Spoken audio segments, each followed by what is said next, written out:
जैसा कि हम जानते हैं कि जब हम किसी क्वाड्रेटिक इक्वेशन को सॉल्व करते हैं तो इसके लिए जो फार्मूला हम यूज़ करते हैं वो है जी x equal to minus B plus minus square root of B square minus 4ac divided by 2a।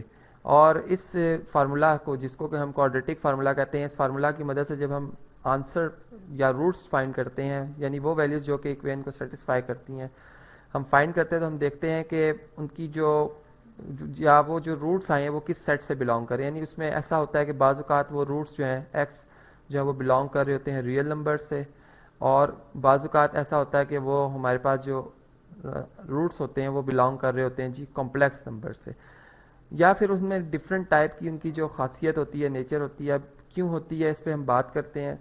जैसा कि हमने ये पढ़ रखा है कि हमारे पास जो डिस्क्रिमिनेंट है वो ये जो एक्सप्रेशन जो कि इस एज अ रेडिकेंड आ रहा है बी स्क्वायर माइनस 4ac, इसको हम कहते हैं।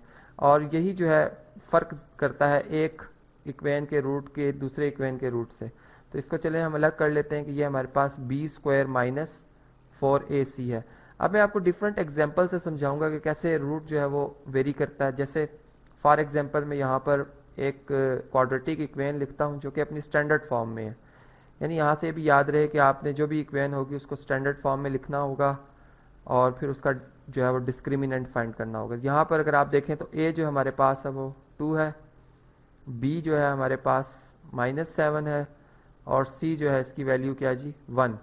अब जो डिस्क्रिमिनेंट है, जो कि फार्मूला ऊपर मैंने आपको बताया बी स्क्वायर माइनस 4ac, अगर इसमें इनकी वैल्यूज़ लिखें तो d की वैल्यू आती है जी 41। और अगर मैं इस पर क्वाड्रेटिक फार्मूला लगाकर जो कि ऊपर मैंने दर्ज किया था जी -b, चलिए एक दफ़ा दोबारा लिख देते हैं, plus minus square root of, यहाँ पे बी स्क्वायर माइनस 4ac आएगा, यानी जिसको मैं d कह रहा हूँ डिस्क्रिमिनेंट, डिवाइडेड बाय 2a। अब अगर इनकी वैल्यूज़ इसमें सब्सिट्यूट कर दी जाएँ तो हमारे पास जो है जी -b -7 का नेगेटिव +7 आ जाएगा, plus minus square root of 41 d की वैल्यू है, और डिवाइडेड बाय 2 2s आर, यानी a की वैल्यू 2 लिखेंगे तो 4 आ जाएगी। अब देखें यहाँ पर हमने ये देखा कि डी डिस्क्रिमिनेंट जो था हमारा वो पॉजिटिव था, 0 से बड़ी वैल्यू है, और साथ ही एक नॉन, या मैं यूँ कह सकता हूँ कि नॉन परफेक्ट स्क्वायर है। और नॉन परफेक्ट स्क्वायर होने की वजह से क्या फ़र्क पड़ा जी रूट के ऊपर, हमने देखा कि जो रूट आया हमारे पास उसमें ये टर्म जो कि स्क्वायर रूट ऑफ 41 है, ये एक इरेशनल टर्म है। यानी यहाँ पे एक सर्ड है, एक सर्ड आ गया हमारे पास, बायनोमियल सर्ड, जिसमें कि हमारे पास 41 एक प्राइम नंबर है और इसका जो स्क्वायर रूट है ये एक हमारे पास क्या जी रैशनल नंबर है। तो मैं यूँ कहूँगा कि फिर इस केस में जो दोनों हमारे पास वैल्यूज़ आएंगी रूट्स की, चूँकि किसी भी रैशनल नंबर में इरेशनल नंबर ऐड या सब्ट्रैक्ट हो, दोनों ही केसेस में जो नंबर आता है वो इरेशनल आता है, तो फिर हम यूँ कहेंगे कि ये हमारे पास जो इस केस में कि जिसमें डिस्क्रिमिनेंट पॉजिटिव भी हो और नॉन परफेक्ट स्क्वायर हो, रूट्स जो होते हैं वो अनइक्वल भी होते हैं और क्या होते हैं जी इरेशनल होते हैं। तो ये बात आपको याद रहे। इसी तरह चलें, मैं यहाँ पर एक और एग्जाम्पल के तौर पर एक और इक्वेशन लिखता हूँ जी, क्वाड्रेटिक इक्वेशन है जो कि है जी 2x square minus 2x plus 1 equal to 0। और इसमें भी अगर हम a की वैल्यू देखें जी 2 है, b की वैल्यू क्या है जी -2 है, और c की वैल्यू हमारे पास आ रही है जी 1। फार्मूला यूज़ करते हैं। अब मैं डायरेक्ट फार्मूला की वैल्यू इसमें लिखूंगा। ये पहले चलें डी की वैल्यू भी देख लेते हैं जी, हमारे पास डी की वैल्यू क्या आ रही है, B square minus 4ac, negative 4 आ रही है। ये याद रहे कि इस केस में डी हमारा नेगेटिव है, 0 से इसकी कम वैल्यू है। अब हम देखते हैं कि रूट्स पे इसका क्या फ़र्क पड़ा। यानी यहाँ पर बी का नेगेटिव जो कि -2 है, -2 का नेगेटिव करेंगे +2 आ जाएगा, plus minus square root of -4 आ जाएगा जो कि d की वैल्यू है, डिवाइडेड बाय 2a, a 2 है, इसमें ये 4 आ जाएगी इसकी वैल्यू। अब देखें कि स्क्वायर रूट में अगर जब भी कोई नेगेटिव नंबर आता है तो हम कहते हैं कि यहाँ पर अगर नेगेटिव ख़त्म करना है आयोटा आ जाएगा। यानी यहाँ पर चूँकि आयोटा स्क्वायर जो -1 के इक्वल है, तो फिर यहाँ पर आयोटा और स्क्वायर रूट ऑफ जो 4 है वो 2 आ जाएगा ओवर 4। यानी इसमें जो हमारा जवाब आ रहा है वो हम देख रहे हैं कि ये रियल नंबर से बिलोंग नहीं कर रहा, जबकि इसमें क्या था जी, हमारा जवाब रियल नंबर से बिलोंग कर रहा था। तो इसमें हम यूँ कहेंगे कि जब डिस्क्रिमिनेंट नेगेटिव हुआ तो ये कॉम्प्लेक्स नंबर से बिलोंग कर रहा था, रूट जो है वो कॉम्प्लेक्स नंबर से बिलोंग कर रहे थे। और अगर इनको फर्दर इनकी नेचर को समझा जाए तो ये एक दूसरे के कॉन्जुगेट है। यानी आप देखें कि दोनों में जो इमेजिनरी पार्ट है, एक में प्लस हो रहा है और एक में माइनस, तो इसका मतलब ये दोनों एक दूसरे के क्या हैं जी, कॉन्जुगेट्स हैं। चलें जी, इसको भी यहाँ पर लिख लेते हैं। ये हमें याद रहे कि अब जब भी डी नेगेटिव होगा, हम विदाउट फार्मूला, यानी यहाँ पर डी की वैल्यू से हम ये अंदाज़ा कर लेंगे भी यहाँ पर जो रूट्स हैं वो कॉम्प्लेक्स कॉन्जुगेट हैं या रियल हैं। फिर रियल में कौन सी टाइप है उसको ये हम देखते हैं जी। एक और हमारे पास एग्जांपल आ रही है, जैसे थर्ड में इस इक्वेशन से आपको समझा सकता हूँ। X square minus 2x plus 1 equal to 0। अब आप देखेंगे इसमें हमारे पास जो a है वो 1 है, b जो है वो -2 है, और c जो है इसकी वैल्यू क्या आ रही है जी, 1 आ रही है।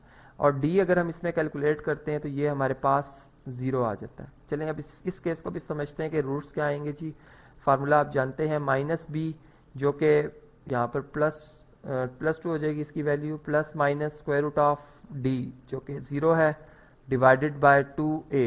a 1 है जी, 2 1 2 आ जाएगा। यानी यहाँ पर चूंकि 0 का स्क्वायर रूट 0 होता है और 0 किसी नंबर में ऐड या सब्ट्रैक्ट हो, वही नंबर दोबारा आ जाता है। तो यहाँ पर हमने ये देखा कि हमारा जो जवाब है वो एक रैशनल नंबर आ रहा है। यानी इस बात को मैं और क्लियर करूँगा कि हमारे पास जो डिस्क्रिमिनेंट है जब 0 हुआ तो हमारा जो जवाब है वो एक रैशनल नंबर आ रहा है जो कि रियल है। यानी चूंकि रियल हमें यहाँ से अंदाज़ा हो गया कि स्क्वायर रूट चूंकि डिफाइंड होता है पॉजिटिव या 0 नंबर के लिए, तो अगर नेगेटिव होता तो ये फिर कॉम्प्लेक्स में आ जाता। और यहाँ पे बात कंफर्म है कि अगर आप a की, b की और c की वैल्यू रैशनल नंबर से सिलेक्ट करेंगे तो 100% श्योर है कि आपका जो रूट्स होंगे वो क्या होंगे जी, वो रैशनल ही होंगे। और दूसरी बात हमने जो इसमें ऑब्जर्व की कि हमारे पास जवाब एक ही आया, यानी दोनों रूट्स की वैल्यू एक ही आई है। तो हम यूँ कहेंगे कि भाई इस केस में जो रूट्स होंगे वो क्या होंगे जी, यूनिक होंगे। और इसी तरह से अब एक और केस भी देख लेते हैं, फोर्थ केस, जिसमें चले हमारे पास इस तरह से अगर इक्वेशन होती जी, x square -6x plus 5 equal to 0। अब देखें इसमें a हमारे पास क्या है, a की वैल्यू है 1, b की वैल्यू है जी -6 और b की वैल्यू है जी -6 और c की वैल्यू हमारे पास 5। और इसमें अगर हम डिस्क्रिमिनेंट फाइंड करते हैं तो इसकी हमारे पास वैल्यू आ जाती है 16 जो कि पॉजिटिव है। लेकिन इस पॉजिटिव वैल्यू में डिस्क्रिमिनेंट की और इससे पहले जो वैल्यू हमने फाइंड की थी उसमें ये फ़र्क है कि जी ये एक परफेक्ट स्क्वायर, वो एक परफेक्ट स्क्वायर नहीं था। तो यहाँ पे हम यूँ कहेंगे कि जब d क्या हो जाएगा जी, एक परफेक्ट स्क्वायर होगा, तो क्या इस पे फ़र्क पड़ेगा, इसके रूट पे क्या फ़र्क पड़ेगा, अब इसको समझते हैं जी। यहाँ पर अगर हम x की वैल्यू फाइंड करते हैं जो कि फार्मूला हमारे पास -b plus minus square root of, यहाँ पर डिस्क्रिमिनेंट चलें d लिख देते हैं, डिवाइडेड बाय 2a। और इसमें अगर इनकी वैल्यूज़ लिख दी जाएँ तो x हमारे पास आएगा जी -b, यानी -6 का नेगेटिव +6 हो जाएगा, plus minus square root of d की वैल्यू 16 है, डिवाइडेड बाय 2 और a 1 है, तो 2 1 2 आ जाएगा। यानी यहाँ पर परफेक्ट स्क्वायर होने की वजह से स्क्वायर रूट जो परफेक्ट स्क्वायर का होता है वो एक रैशनल नंबर होता है। तो यहाँ पर हम यूँ कहेंगे कि हमारे पास एक रैशनल नंबर 4 आ गया है। अब यहाँ भी वही बात जैसे मैंने पहले बताई कि जो भी हमारा जवाब बनेगा इस केस में ये बिलोंग करेगा जी रैशनल नंबर्स को। यानी एक तो जवाब रियल होगा, रियल किस वजह से कि डिस्क्रिमिनेंट पॉजिटिव है इस वजह से, और रूट जो है दोनों रूट्स जो हैं वो हमारे बिलोंग करेंगे जी रैशनल नंबर से और रियल होंगे। और दूसरी बात के डिफरेंट होंगे, चूँकि एक दफ़ा हम प्लस कर रहे हैं और एक दफ़ा डिफरेंस ले रहे हैं तो हम यूँ कहेंगे जी ये क्या होंगे, अनइक्वल होंगे। तो इस तरह से आपने समझा कि हमने डिस्क्रिमिनेंट की मदद से यहाँ पे तो मैंने सॉल्व किया, आप अब क्या करेंगे जी, डिस्क्रिमिनेंट ही सिंपल फाइंड किया करेंगे और उसकी वैल्यू से अंदाज़ा लगा लेंगे कि रूट्स आया कि रियल हैं या कॉम्प्लेक्स हैं या फिर उनकी और कौन सी कैटेगरी हो सकती है।